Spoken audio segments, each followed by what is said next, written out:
Welcome to the EE blog from the Educational Enhancement team at the University of Sussex. 5 tips for using portfolios in AFL by Laura Clark, academic developer, published on the 18th of January 2024.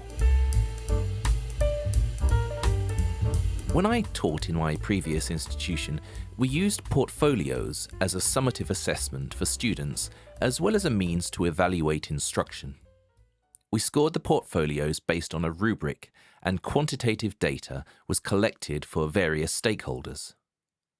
While this approach to using portfolios was useful for the institution, I felt that it missed a valuable opportunity to engage students in their learning.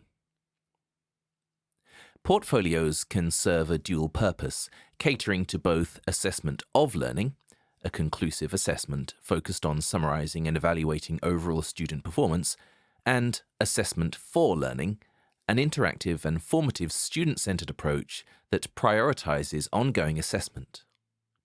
Poulsen and Poulsen, 1994, delineate 2 categories of portfolios that correspond to the objectives of assessment of learning and assessment for learning, positivist and constructivist, respectively. Positivist portfolios, quote, assess learning outcomes, and those outcomes are, generally, defined externally, end quote, which, quote, assumes meaning is constant across users, contexts, and purposes, end quote. This approach views the portfolio as, quote, a receptacle for examples of student work used to infer what and how much learning has occurred, end quote, page 8. By contrast, the constructivist portfolio is, quote, a learning environment in which the learner constructs meaning. It assumes that meaning varies across individuals, over time, and with purpose, end quote. Here, quote, the portfolio presents process, a record of the processes associated with learning itself, end quote, pages 8 to 9. Positivist portfolios emphasizing assessment of learning are usually structured around a set of outcomes, goals, or standards, and are used to make high-stakes decisions. Within constructivist portfolios, students choose specific artifacts to narrate the tale of their learning journey, and these portfolios are employed primarily for formative rather than summative assessment purposes. With Curriculum Reimagined, the University of Sussex is exploring new forms of authentic and flexible assessment so that students are given accessible opportunities to explore their ideas, interests, and preferences within their learning. Portfolios can be a powerful vehicle for learning if they transfer responsibility for learning from the teacher to the learner. If we want to develop inclusive assessments that give students the opportunity to take ownership of their learning, it is important to balance both product and process-oriented portfolios. Here are some recommendations for how to leverage portfolios to enrich the assessment for learning process. 1.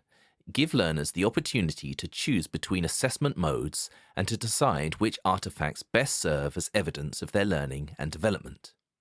Keep in mind that it is important to consider the equity of effort, standards, and feedback when offering students choice in assessment modes. 2.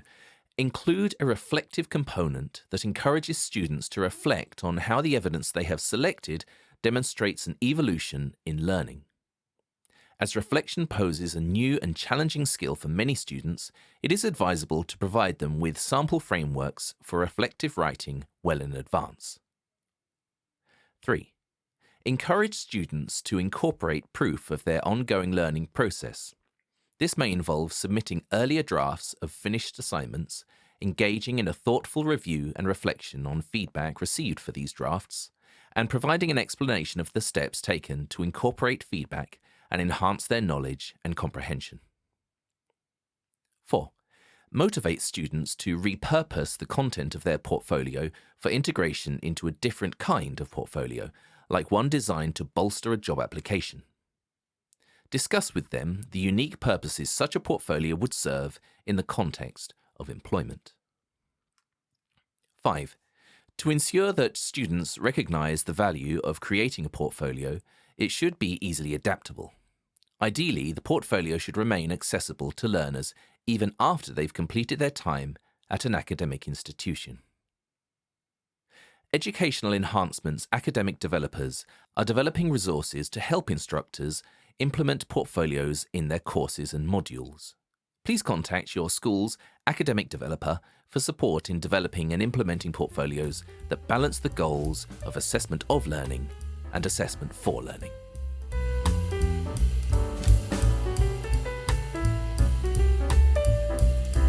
This was 5 Tips for Using Portfolios in AFL by Laura Clark, published on the EE blog on the 18th of January 2024 and read by Simon Overton.